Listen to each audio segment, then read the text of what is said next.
Here I go again. I really hate to say it, folks. I've been debating for the last 90 seconds, because that's about all the free time I've had here, whether to say it or not. And it's unfortunate, but this State of the Union stuff tonight is going to be a real test of the Republicans' resolve and competence. It just is.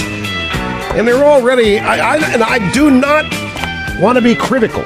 You people know that. I really don't want to be critical, but here's Obama setting up one of his themes tonight is civility and moving to the center, and we've all got along, and his guys are already out trashing Paul Ryan, who hadn't said anything yet. He's going to be delivering the Republican response. I think it's quite telling. Michelle Bachmann's doing the Tea Party response. We've got two responses going on to this State of the Union show tonight. But, I mean, Eric Cantor has invited Pelosi to sit next to him at this thing tonight. Somebody told me, just about a half hour ago I heard this. What? Yeah, really. Yeah, and in the meantime, here we go. Salon.com, the Republicans' war against the poor and the sick. The new Republican plan to cut the deficit hit poverty-stricken Americans where it will hurt the most.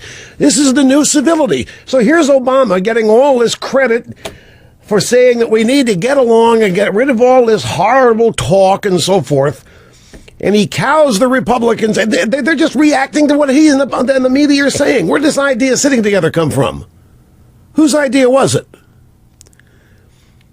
No, I don't know if it was it Coburn's? Whoever it was, it's all a reaction to Tucson, is it not?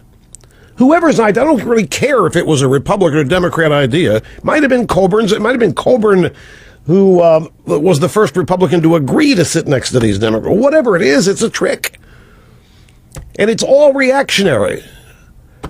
All right, so it was Mark Udall, who's a Democrat. And so now everybody's reacting to sitting next to the Democrats, reacting to Tucson, reacting to Obama, reacting to the Democrats. And in the meantime, the GOP's war against the poor and the sick.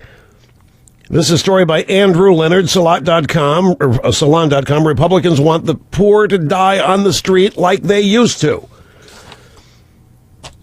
Listen to this last paragraph. I am short. Well, of course it's absurd and it's insane, but it's quite telling here. I mean, you can laugh at it all you want. Yeah, it's ridiculous.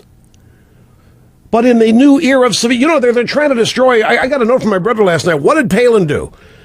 I said, what do you mean, what did Palin do? Well, Frum's out there saying she's forever shot herself in the foot now. I don't know what she did. I'm not aware of anything. As far as I'm concerned, I mean, the real concern here is people committing frumicide. Frumicide is the conservative movement killing itself. So I dig into this, and I found out that the left's latest charge at Sarah Palin, that video after Tucson, she had the flag on the wrong side. It should have been on her right side, not her left side. So it shows that she's A, an idiot, B, unpatriotic, C, puts herself ahead of the Constitution and the country. So we got all of these calls for civility, which we've nailed here as just intimidation tactics to get Republicans to shut up, is working. Now listen to this last paragraph from this Leonard guy at Salon.com. I'm sure there are plenty of conservatives who want to get rid of Medicaid altogether. If poor people can't pay for nursing home care, then let them die in the street like they used to. Who is it that's proposed death panels? Obama, whose health care plan is going to let people die, is going to tell people, by the way, we're not going to let you live. We're not going to treat you.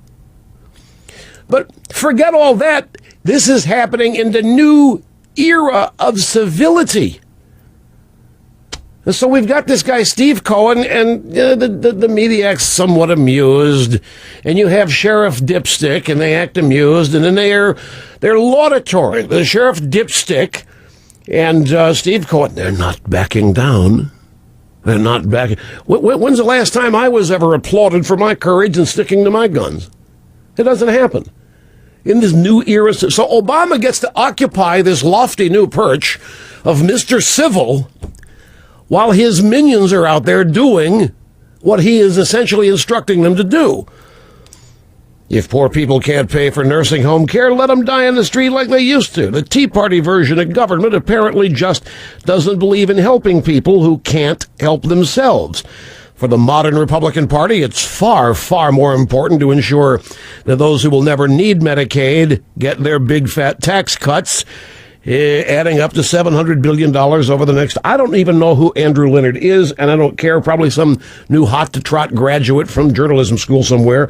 But the GOP's war against the poor and the sick. And what are the Republicans doing? Once again, trying to prove that that's not who they are. I don't know, folks.